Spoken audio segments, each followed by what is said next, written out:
grupo ay magpapamalas ng kwento na tungkol sa Hindi Ako Patay ni Juan Matapang Cruz.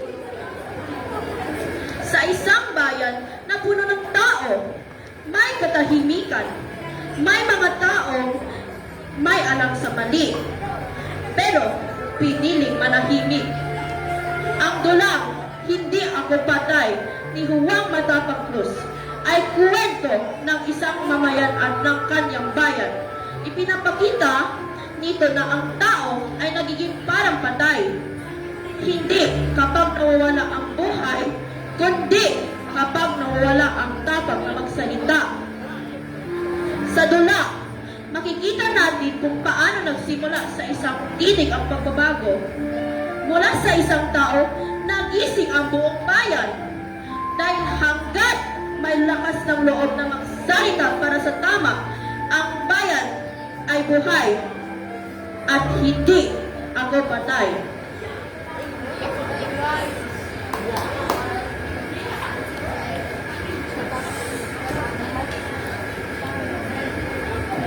Gusto kong magsalita, ngunit natatakot ako.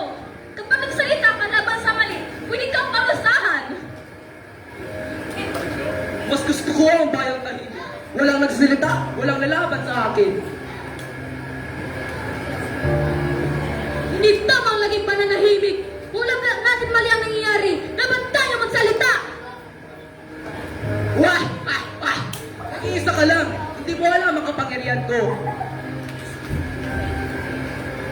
Juan, naiintindihan kita. Ngunit delikado ang ginagawa ko. Alam ko ang panganib, pero mas masakit makita kinaapi ang ating bayan.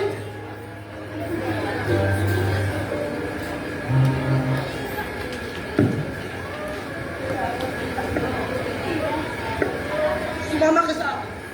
Magiging madali ang buhay ko. Hindi mo siya pwedeng pilitin.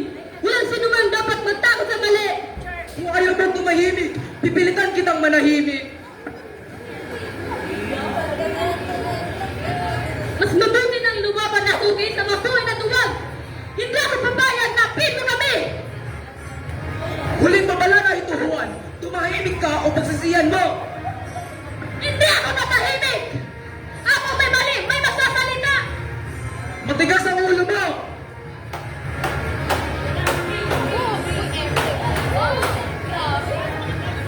Ito'y para sa bayan.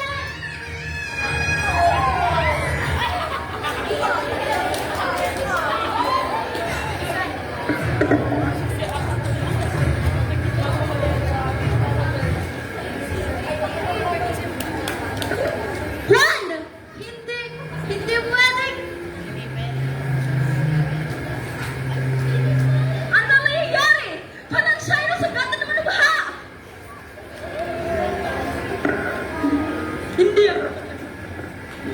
Hindi ako patay. Hindi kayo magkakatalo sa amin. Ako may nagmamahal sa bayan. Buhay ang laban.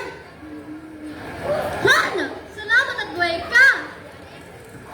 Kaya mo bungangon, kaya rin namin tumayo at maniwala sa tama.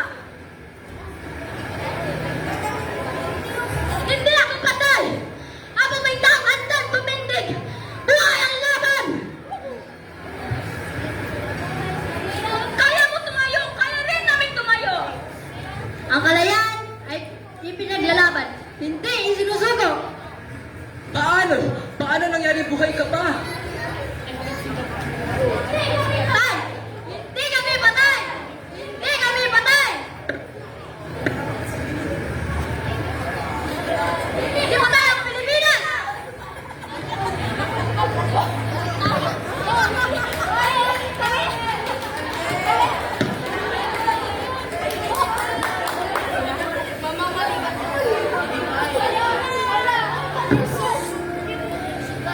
Ang kwento ng tapang at pagmamahal sa bayan ay hindi nagtatapos dito.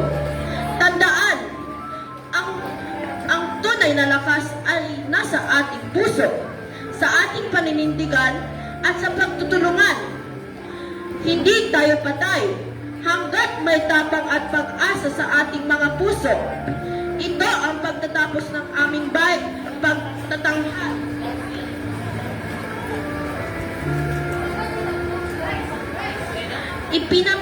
ipinakikilala ko sa inyo ang ating mga tauhan. Si Juan, ang matapang na mamayan. Si Maria, simbolo ng kalayaan at dangal. Si Rosa, ang ordinaryong mamamayan. Si Andres, ang mapang-aping dayuhan. At ako, ang inyong tagapagsalaysay na nagkwento ng kanilang tapang at mamamahal sa bayan.